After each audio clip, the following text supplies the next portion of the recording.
జనచైతన్య వేదిక YouTube channel ప్రేక్షకులకు నమస్కారం. ఈరోజు మన ఛానల్కు ఒక ప్రత్యేక అతిథి విచ్చేసుకున్నారు. వారు మరెవరో కాదు, విశ్రాంత ఐపీఎస్ అధికారి శ్రీ ఏబి వెంకటేశ్వరరావు గారు. ముందుగా వారిని స్వాగతిద్దాం. నమస్కారం సార్. నమస్కారం అండి. చాలా ఆనందంగా ఉంది సార్ మీరు మా స్టూడియోకి రావటం. సో ముందుగా సార్, రాష్ట్రానికి సంబంధించి ఒక 2-3 ప్రశ్నలతో మనం ఈ కార్యక్రమాన్ని నిర్వహిస్తాం సార్. అలాగే. ముందుగా సార్, అభివృద్ధి పేరుతో రాష్ట్ర ప్రభుత్వం చేస్తున్నటువంటి భూ కేటాయింపులు అనుకోండి లేదా భూ పందేరాలని మీరు ఏ విధంగా చూస్తారు సార్? అది అవసరమని మీరు భావిస్తున్నారు? ఈ విషయంలో రాష్ట్ర ప్రభుత్వం దగ్గర ఒక పర్టికులర్ పాలసీ కానీ పారదర్శకత కానీ లేదనేది నా ఉద్దేశం. ఇప్పుడు ఎట్లా ఉంటుందంటే, ఏదన్నా ఇండస్ట్రియలైజేషన్ జరగాల్సి వచ్చినప్పుడు గవర్నమెంట్ దగ్గర ఉన్నటువంటి భూముల్ని ఆఫర్ చేయటం చాలా రాష్ట్ర ప్రభుత్వాలు చేస్తూ ఉంటాయి. దానిలాగానే మన దగ్గర కూడా చేస్తుండొచ్చు. గతంలో కొన్ని చేశారు, అదే వరవడి కొనసాగుతూ ఉండొచ్చు. కాకపోతే ఈ విషయంలో కూడా మీరు ఎంత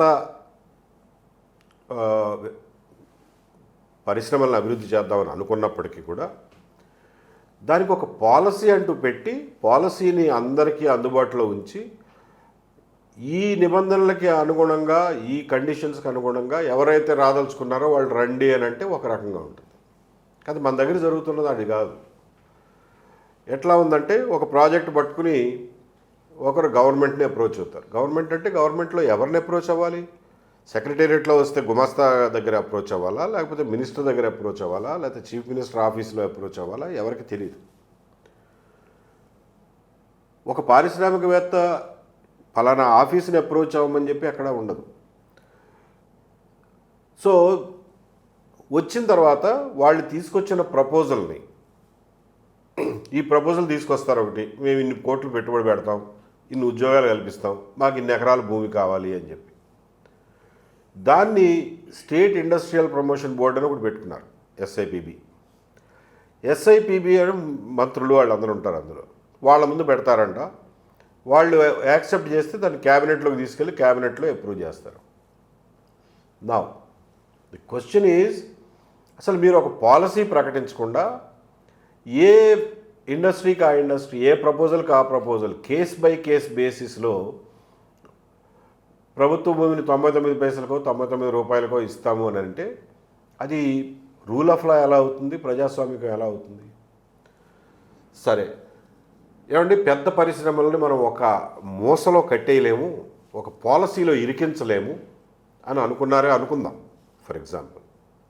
ఓకే, దానికి ఒక పద్ధతి ఉంది. జనరల్ వాడుక భాషలో స్విస్ ఛాలెంజ్ అంటారు.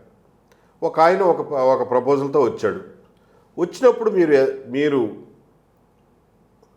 ఆ ప్రపోజల్ని బహిరంగపరిచి, ఏమండి, పలానా రకమైనటువంటి ఇండస్ట్రీ పెట్టడానికి, ఇన్ని ఉద్యోగాలు క్రియేట్ చేయడానికి ఇంత పెట్టుబడితో వస్తున్నాడు, ఇంత భూమి కావాలంటున్నాడు, ఈ రేటుకు కావాలంటున్నాడు, ట్రాన్స్పరెంట్గా కావాలంటున్నాడు, దీనికంటే మెరుగైన ప్రపోజల్తో ఎవరైనా వస్తే రండి అని చెప్పి మీరు ఇన్వైట్ చేయాలిగా. వాళ్ళకు కొంత టైం ఇవ్వాలిగా. వచ్చి వాళ్ళు కూడా ఓకే, ఆయన 1000 ఉద్యోగాలు క్రియేట్ చేస్తే మేము ఇదే పెట్టుబడితో 2000 ఉద్యోగాలు క్రియేట్ చేస్తాం. ఆయన భూమి 99 పైసలకు అడిగితే మేము 99,000కు కొంటాం, లేకపోతే 9 లక్షలకు కొంటాం అని ఎవరో ఆల్టర్నేటివ్గా రావచ్చు. అవును సార్. ఆ ఆల్టర్నేటివ్స్ అన్నింటినీ బేరీ చేసుకుని అప్పుడు మీరు నిర్ణయం తీసుకుంటే సముచితంగా ఉంటుంది. కానీ మీరు తెరచాటున ఎవరికీ తెలియకుండా 4 గోడల మధ్యన ప్రాజెక్ట్ బై ప్రాజెక్ట్ అనుమతిస్తూ పోతూ ఉంటే వాళ్ళు భూమి కోసం వస్తున్నారో, ఫ్రీగా వచ్చే ల్యాండ్ కోసం వస్తున్నారో తెలియదు, నిజంగానే ఇండస్ట్రీ పెడతారో లేదో తెలియదు. అది పరిస్థితి. కాబట్టి ఇది తీవ్రంగా అభ్యంతరకరం. ఇటువంటిది ఎట్టి పరిస్థితుల్లోనూ రూల్ ఆఫ్ లా, చట్టబద్ధ పరిపాలన సాగించే ప్రభుత్వాలు ఏవి చేయకూడదు. Very nice sir. విద్యుత్ రంగంలో ముఖ్యంగా జరిగిన అవకతవకలపై మీరు క్షుణ్ణంగా అధ్యయనం చేస్తున్నారు సార్. మన రాష్ట్రానికి వచ్చేసరికి షిరిడి సాయి ఎలక్ట్రికల్స్ గత ప్రభుత్వంతోనూ నేటి ప్రభుత్వంతోనూ సత్సంబంధాన్ని కొనసాగిస్తూ విద్యుత్ కుంభకోణానికి పాల్పడుతుందనేది తీవ్రమైన ఆరోపణలు ఉన్నాయి సార్ ఆ సంస్థపై. దీన్ని ఎలా చూడాలంటారు సార్? ఎలా చూడాలని ఉంది? నేను చెప్పాను కదా, తిరుపతిలోనే ఒకసారి ప్రెస్ మీట్లో పెట్టినప్పుడు, ఇది 2 ప్రభుత్వాల ప్రేమ కథ. 2 ప్రభుత్వాలు ఒకే కంపెనీని ప్రేమించినాయి. సో వాళ్ళు కూడా రెండు ప్రభుత్వాలని రెండు పార్టీలని సాటిస్ఫై చేస్తూ వస్తున్నారు ఇవాళకి కూడా. అందుకనే దాని గురించి ఇవాళకి కూడా జగన్మోహన్ రెడ్డి గారు ప్రతిపక్షంలో ఉండి కూడా దాని గురించి ఏం మాట్లాడడం, అది వాస్తవం. దీని మీద ప్రజల్లో చర్చ జరుగుతుంది, ప్రజలందరికీ దీని గురించి ఒక అవగాహన అయితే వచ్చింది. దాంతోపాటుగా we're also planning to go అనే public interest litigation on this. Court కూడా తీసుకెళ్ళి ప్రభుత్వాన్ని జవాబుదారీ చేయడానికి ప్రయత్నం చేస్తున్నాం. సార్, నీటిపారుదల ప్రాజెక్టులు తీసుకుంటే సార్, రాష్ట్రంలో నాకు తెలిసి ఒక 86-90 నీటిపారుదల ప్రాజెక్టులు గత 30-40 ఏళ్ళుగా పెండింగ్లో ఉంది. వాటి నిర్మాణం పూర్తి అవ్వాలంటే దాదాపు 1,10,000 కోట్ల అవసరం అని జరుగుతుంది సార్. అసలుకి ఈ నీటిపారుదల ప్రాజెక్ట్స్ ఇన్ని సంవత్సరాలు, దశాబ్దాల తరబడి అలాగే పెండింగ్లో ఉండడానికి గల కారణాలు ఏమిటి? ఇవన్నీ పెండింగ్లో ఉన్నప్పుడు కూడా రాష్ట్ర ప్రభుత్వం పోలవరం, నల్లమల సాగర్, పోలవరం, సోమశిల ఇట్లా ఒక అనుసంధానం చేస్తుంటే ఒక భారీ ప్రాజెక్టులకు తెరదీస్తున్న నేపథ్యం సార్. ఒక 40,000 కోట్లు 50,000 కోట్ల కంటూ ప్రతిపాదనలు రావటం ఈ మధ్య చూశాను సార్. సో అసలుకి ఈ సాగునీటి పారుదల ప్రాజెక్టులు పూర్తయి రైతులందరికీ సాగునీరు, త్రాగునీరు అసలు అయ్యే మార్గం ఏంటి సార్, అందే మార్గం ఏంటి సార్? నేను ఈ రాష్ట్రంలో పుట్టి పెరిగిన వాడిగా, వ్యవసాయం గురించి క్షుణ్ణంగా తెలిసిన వాడిగా, నీటిపారుదల విషయం మీద ఇంజనీరింగ్ చదువుకున్నాను కాబట్టి ఎంతో కొంత అవగాహన ఉన్నవాడిగా, ఒక రైతుగా నేను చాలా ఎక్కువ వరి అయ్యేది నీటిపారుదల రంగం గురించి. అందువల్లనే దాని గురించి క్షుణ్ణంగా అధ్యయనం చేసి ప్రాజెక్టులు అమ్మట తిరిగి వచ్చి అక్కడున్న ఇంజనీర్లతో మాట్లాడి, అక్కడున్న ప్రజా సంఘాలతో మాట్లాడి ఒక అవగాహనకు వచ్చాం. ఇవాళ అవగాహన ఏమిటయ్యారంటే, మీరు అన్నట్టుగా 1,10,000 కోట్లు ఎట్టి పరిస్థితుల్లోనూ అవసరం లేదు, అంత అమౌంట్ అవసరం లేదు. మన దగ్గర ఉన్న ప్రాజెక్టులు మొత్తం రాయలసీమలో, ముఖ్యంగా రాయలసీమలో ఉన్న ప్రాజెక్టులన్నింటినీ పూర్తి చేయాలన్నా, వెలిగొండతో కూడా సహా రాయలసీమ ప్రాజెక్టులన్నీ పూర్తి చేయాలంటే 20,000-25,000 కోట్ల రూపాయలు మాత్రమే కావాలి. అంతే రాష్ట్ర బడ్జెట్లో లెస్ దెన్ 10%. అంతే. ఉత్తరాంధ్ర ప్రాజెక్టులు పూర్తి చేయాలంటే 5-6 వేల కోట్ల రూపాయల కంటే ఎక్కువ అవదు, 30,000. సరే, పోలవరం అది సెపరేట్ కదా, జాతీయ ప్రాజెక్ట్. పోలవరం జాతీయ ప్రాజెక్టు గవర్నమెంట్ ఆఫ్ ఇండియా డబ్బులు ఇస్తుంది, మీరేం ఖర్చు పెట్టక్కర్లేదు. మొత్తం మీద 30,000 పోనీ మీరు నిజంగా అంచనాలు పెంచుకున్నా కానీ 40,000 కోట్ల కంటే మించి మీకు ఇరిగేషన్ ప్రాజెక్టులు అవ్వవు. వీటిని పూర్తి చేయడానికి మీ దగ్గర డబ్బులు లేవు. కానీ ఒక్క ఇండోసోల్ కంపెనీకి, షిరిడి సాయి వాళ్ళు పెట్టే ఇండోసోల్ కంపెనీకి మీరు 45,000 కోట్ల రూపాయలు రాయితీ ఇస్తామని చెప్పి జీవోలు ఇచ్చారు. ఎక్కడి నుంచి వస్తున్నాయి ఆ డబ్బులు? క్యాష్ ఇన్సెంటివ్ కూడా ఇస్తామంటున్నారు. ఎక్కడి నుంచి? క్యాష్ ఇన్సెంటివ్ 15,000 కోట్ల రూపాయలు క్యాష్ ఇన్సెంటివ్ ఇస్తారంట. ఎక్కడి నుంచి వస్తాయి ఆ డబ్బులు?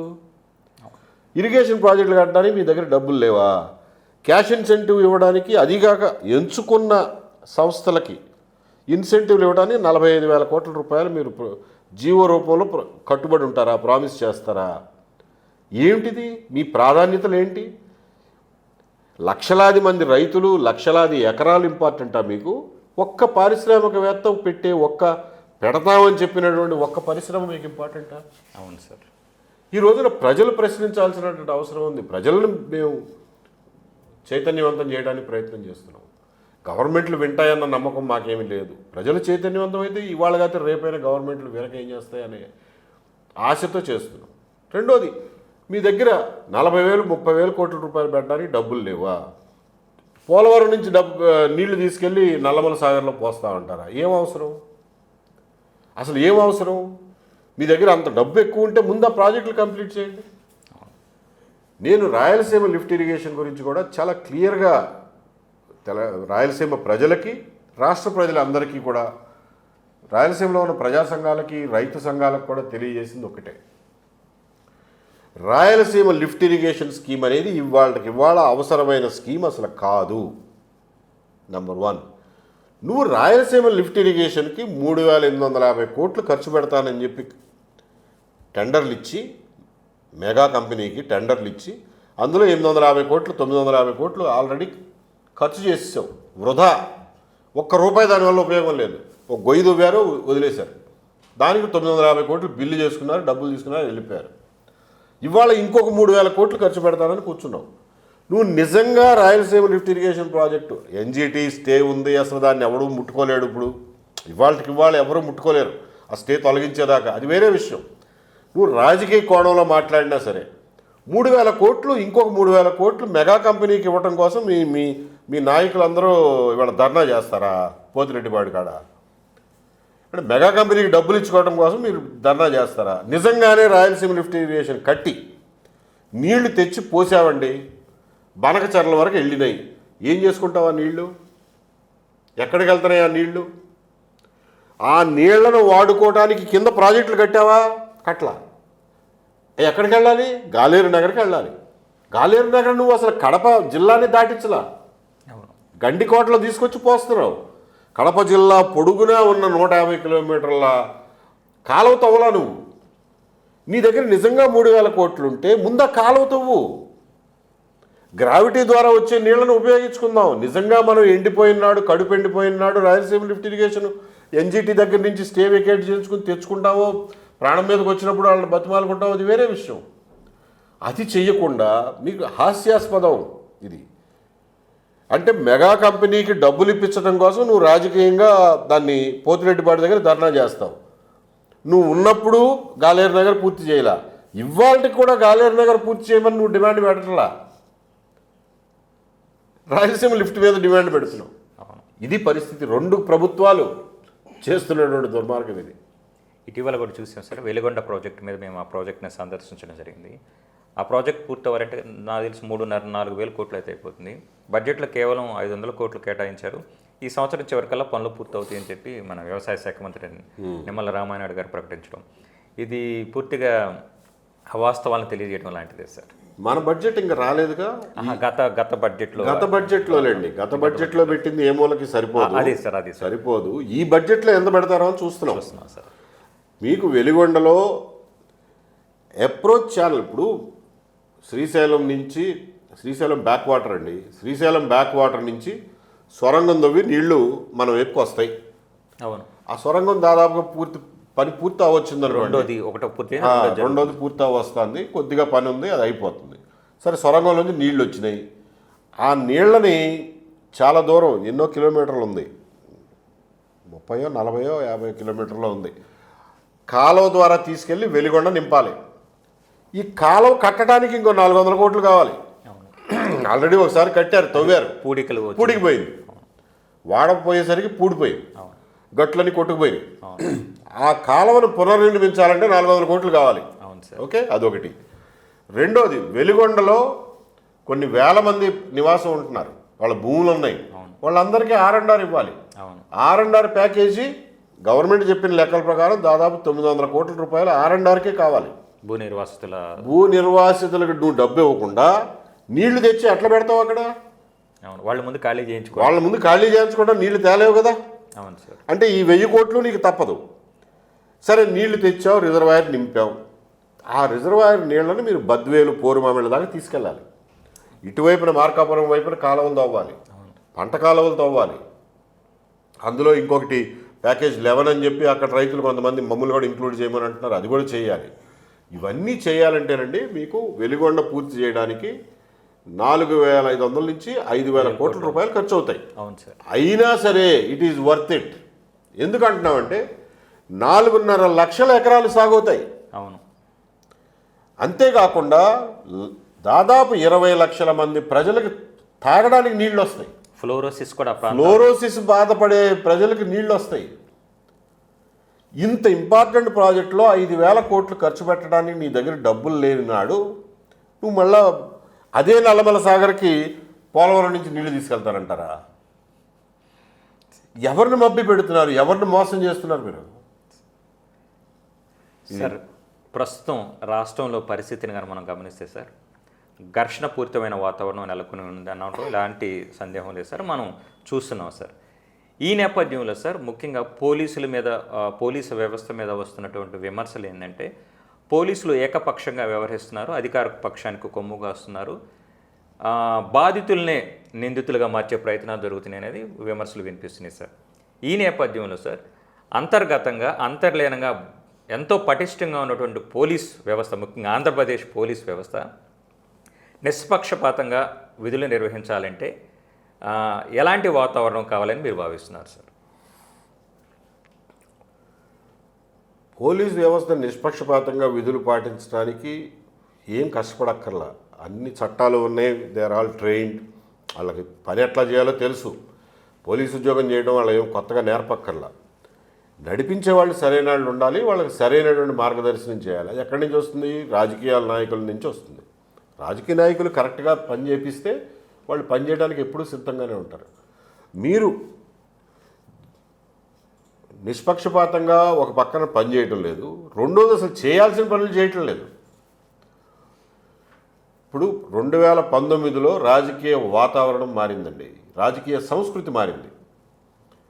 అరాచకం, చట్టాన్ని తొంగలో దొక్కి ఇష్టం వచ్చినట్టుగా ఇష్టారాజ్యంగా పోలీస్ వ్యవస్థను దుర్వినియోగపరచడం అనేది 2019 నుంచి మొదలైంది.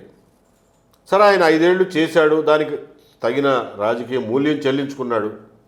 ఇవాళ మళ్ళా ఇదే పోలీసుల్ని మీరు ఆ 5 ఏళ్లలో జరిగినటువంటి దుర్మార్గాల్ని చట్టం ముందుకు తీసుకురాకుండా మీరు కొత్తగా దుర్మార్గాలు చేస్తామంటే ఎట్లా? అంటే ఆయన టైంలో ఆయన దుర్మార్గాలు, మీ టైంలో మీరు దుర్మార్గాలు చేస్తే ప్రజలు చూస్తూ కూర్చోవాలా?